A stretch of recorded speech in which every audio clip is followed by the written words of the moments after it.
To meat or not to meat?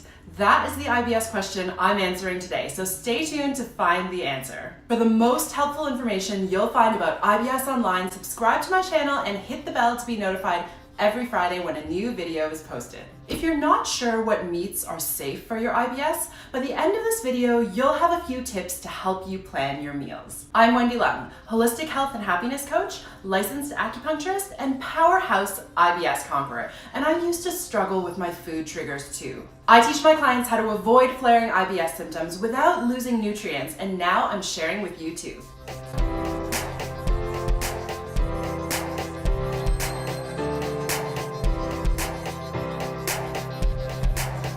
So, meat. If you're watching this video, then you're probably not a vegan or a vegetarian, but you might be trying to figure out if you need to be in order to help calm your IBS. So you'll be happy to know that the answer to that question is no. When I was struggling with my own IBS back in the day, I did a deep dive into my diet and I cut out a lot of trigger foods, but I didn't need to eliminate meat altogether in order to get better, and neither do you. But before you go running off to the deli counter, you need to remember that not all meats are safe in all circumstances, and you might have already noticed that some meats tend to aggravate your symptoms more than others. So why is this the case? And how do you avoid these carnivorous flare-ups? Have you noticed which meats trigger your IBS symptoms? Let me know what they are in the comments below. There's a wide variety of foods that fall into the meat category. Red meats like beef, goat, lamb, pork, poultry like chicken, turkey, duck, and seafood like all different kinds of fish, shellfish, octopus, squid. All of these foods don't just taste different, they have different textures and they cook differently too. So why is this important? You might remember me saying that from a traditional Chinese medicine perspective, or TCM for short, our digestive system is like a campfire. We need to feed it the right food to fuel your body and avoid eating the wrong foods that might flare it up, or make it sluggish, or put it out altogether. With IBS, we have two main goals for your food. The first is to create nutrients for energy for your body and to support your gut healing. And the second is to avoid damaging your gut further. Your digestive fire is already burning low, so you need to make sure that you choose foods that are easy to digest so that your weak gut is able to process them into nutrients to give you more energy and also to help heal your gut. So how does this apply to eating meat?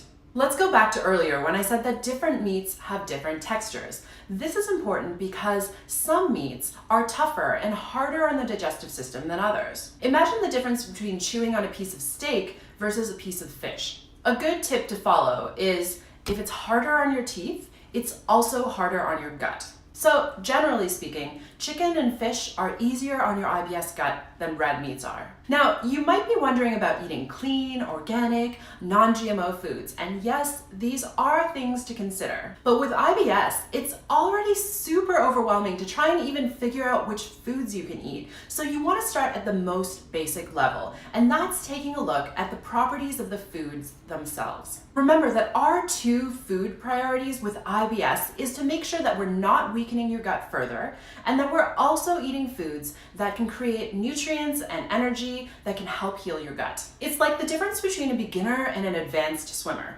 The beginner needs to learn how to float first before training for the individual medley. Your IBS gut is a beginner swimmer that's in danger of drowning. Once it's stronger and knows how to float, then we can consider food sources. Think about it this way. Beef, from no matter what source, will be tougher to digest than chicken or fish. Now, don't get me wrong, I'm not saying that red meats are an absolute no-no. If they're stewed, then they can be more tender and easier on the digestive system. And that's why how you cook your foods is equally important too. Which brings us to the last tip.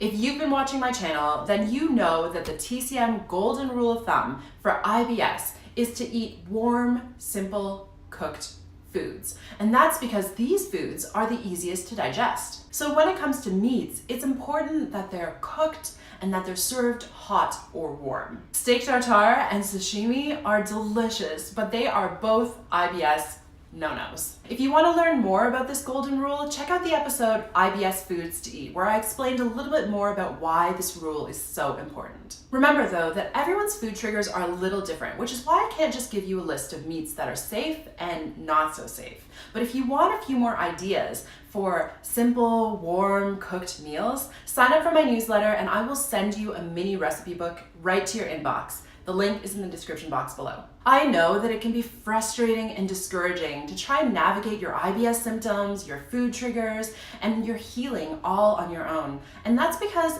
sometimes you just don't know what you don't know. That's why I created Conquer IBS Reignite Your Life mentorship program, so I can guide you through that process and teach you everything you need to know to put your IBS behind you for good. And if you want to learn how to work with me, the link is in the description box too.